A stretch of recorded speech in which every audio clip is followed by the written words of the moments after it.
नमस्कार दोस्त, हम उपेंद्र सर। आज हम आपके बीच क्लास 10th का सवाल लेकर आए हैं, जो आप हमारे थंबनेल में देखकर आपको मालूम हुआ होगा कि ये क्लास 10th का शॉर्ट ट्रिक से लेकर आए हैं, जिसको बोलते हैं द्विघात बहुपद ज्ञात करने का, मूल निकालने का।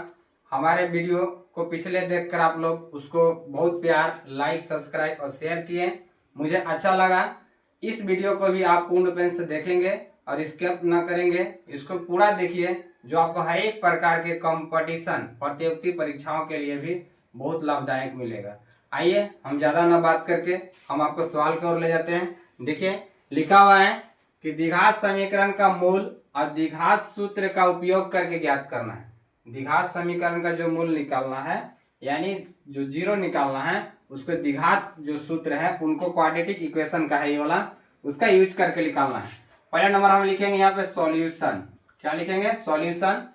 अब दिया क्या क्या है देखिए, तो दिया है आपको, दिया है समीकरण, क्या दिया आपका? द्विघात समीकरण। तो समीकरण आपको दिया गया है, समीकरण दिया 2x² माइनस 7x और प्लस में 3 बराबर में 0। अब इसको मान लेंगे हम, यहाँ मान लेंगे, लिखेंगे माना करके, माना यहाँ लिख लेंगे a बराबर x²। देखिए पहले बात की, द्विघात समीकरण का जो रूप होता है,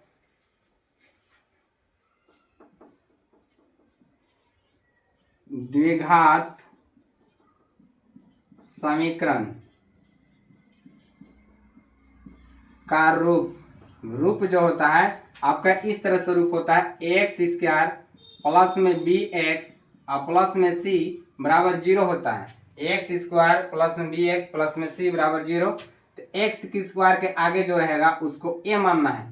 तो x² है, इसके आगे यहाँ है 2, तो यहाँ लिखेंगे a बराबर 2। और ex क्या है? x के आगे आपका 7 है, तो यहाँ लिखेंगे b बराबर 7। लेकिन यहाँ माइनस में लिखेंगे 7, क्योंकि हम सूत्र जो जानते हैं प्लस में होता है, तो हमको यहाँ माइनस में लिखना है। और c का मान यहाँ रखना है, c बराबर याद रखना है, यहाँ 3 रखना है। क्या रखना है? 3 रखना है। अब हम यहाँ निकालेंगे विविक्तर।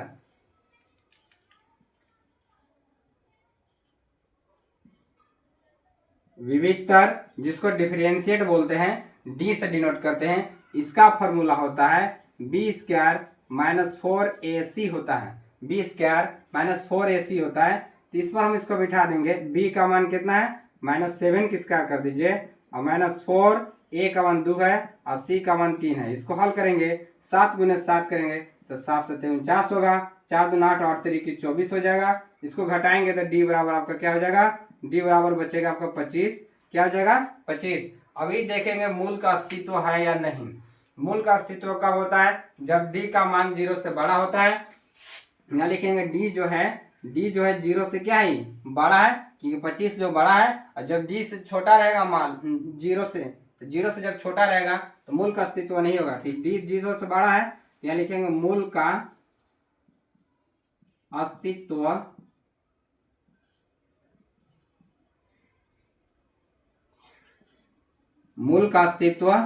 है। जब मूल का अस्तित्व है तब हमको इसको मूल ज्ञात करना है, यानी निकालना है। तो द्विघात सूत्र बराबर, द्विघात सूत्र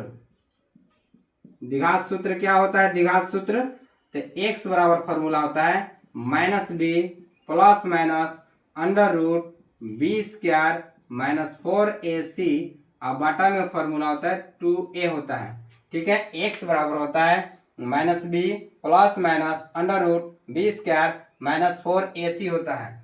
ठीक है, अब इसके आगे हम बैठाएंगे, इस पर लिखेंगे, यहाँ पे वैल्यू बैठाएंगे x बराबर, ठीक है, x बराबर लिखेंगे, b का मान कितना आपके पास है? तो -7 है, और प्लस माइनस ये आपका b² है, तो b² का मान यहाँ मान आपका हो जाएगा, ये b का वैल्यू बैठा दीजिए, b² की जगह डायरेक्ट बैठा दीजिए, 25 हो जाएगा। और बटा में 2a का मान बैठाइए, आप 2 कर दीजिए।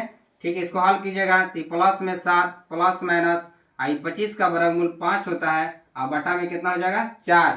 ठीक है, अब यहाँ पे हम देखते हैं इसका, यहाँ पे देखेंगे इसका। ठीक है, इसका देखेंगे। अब यहाँ पे हम लिखेंगे पॉजिटिव लेने पर, ठीक है, पॉजिटिव लेते हैं, पॉजिटिव, यहाँ प्लस वाला लिखेंगे, x बराबर प्लस यहाँ 5/4 करेंगे तो 7×5 = 12 और 4 से भागा देंगे तो 3 बार में जाएगा, यानी x का मान होगा 3। यहाँ लिखेंगे नेगेटिव लेने पर, नेगेटिव लेंगे यहाँ पे लगे नेगेटिव, तो फिर लिखेंगे x बराबर 7 - 5 और बटा में 4 बराबर कितना हो जाएगा, ये बचेगा आपका 2 और 2 में सब भागा देंगे तो 2 कम 2 दूना 4, x बराबर कितना हो जाएगा 1/2। यानी मूल का जो अस्तित्व हुआ आपका, 2 का मूल का अस्तित्व हुआ, एक हुआ आपका x बराबर 3 हो गया और x बराबर 1/2 हो गया। वीडियो अच्छा लगे तो लाइक और शेयर और सब्सक्राइब करें। मेरे फेसबुक पेज पर भी जाकर आप देख सकते हैं, इंस्टाग्राम पर भी देख सकते हैं। जय हिंद।